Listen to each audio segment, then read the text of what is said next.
ఏమీ లేకుండా లోపలికి వెళ్ళొచ్చని ఓన్లీ ప్రొఫెసర్లకే అలో చేశారు.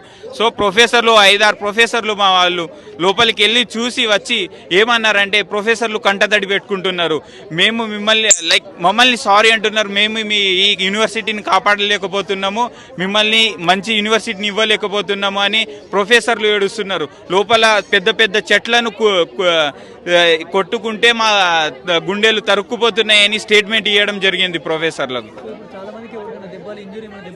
4-5 మందికి గట్టిగా దెబ్బలు తగిలినాయి. ఇంతకు ముందు చూశారు కదా, మెడ మీద కొట్టడం, కాళ్ళ మీద. అమ్మాయిలకు మేల్ కానిస్టేబుల్స్, మేల్ పోలీసులు అమ్మాయిల మీద లాఠీ చార్జ్ చేయడం జరిగింది. మీకు వీడియోలు ఉన్నాయి.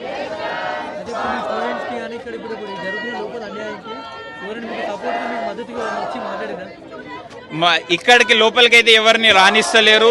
ఎవరైనా టీఆర్ఎస్ ఎమ్మెల్యేనో బీజేపీ ఎమ్మెల్యేనో వాళ్ళు మద్దతుగా రావడానికి ట్రై చేస్తుంటే హౌస్ అరెస్ట్లు అని చేస్తున్నారు. అక్కడనే ఆపేస్తున్నారు. ఇక్కడ దాకా వస్తున్న వాళ్ళని అక్కడి నుంచి అక్కడే అరెస్ట్ చేసుకొని వెళ్ళిపోతున్నారు. స్టూడెంట్ దగ్గరికి రానివ్వటం లేదు. ఇది just not a university issue, ఇది మొత్తం హైదరాబాద్ ఇష్యూగా, ఇది మొత్తం హైదరాబాద్ మన స్టేట్ ఇష్యూ. దీన్ని ప్రతి ఒక్కరు మద్దతు పలకాలి. ప్రతి యూనివర్సిటీ, ప్రతి స్టూడెంట్, ప్రతి కాలేజ్ అనేది దీన్ని మద్దతు పలికి ఈ వాయిస్ అనేది రేస్ చేయాలి. ఏం చెప్తున్నా, పర్యావరణ జోలికి వెళ్ళొద్దు. అడవులు, ఈ పక్షులు, జంతువులు జోలికి వెళితే లాస్ట్కి ఏముండదు, పొల్యూషన్లు అంటూ ఏం లేకుండా పోతుంది. ఈ పర్యావరణ జోలికి వెళ్ళొద్దని అదొకటే వార్నింగ్ ఇస్తున్నాం మేము రేవంత్ రెడ్డిని. మాకు సెంట్రల్ నుంచి ప్రతి ఆపోజిషన్ పార్టీ అన్ని పార్టీలకు గెలిచి మాకు సపోర్ట్ కావాలని మేము కోరుకుంటున్నాం.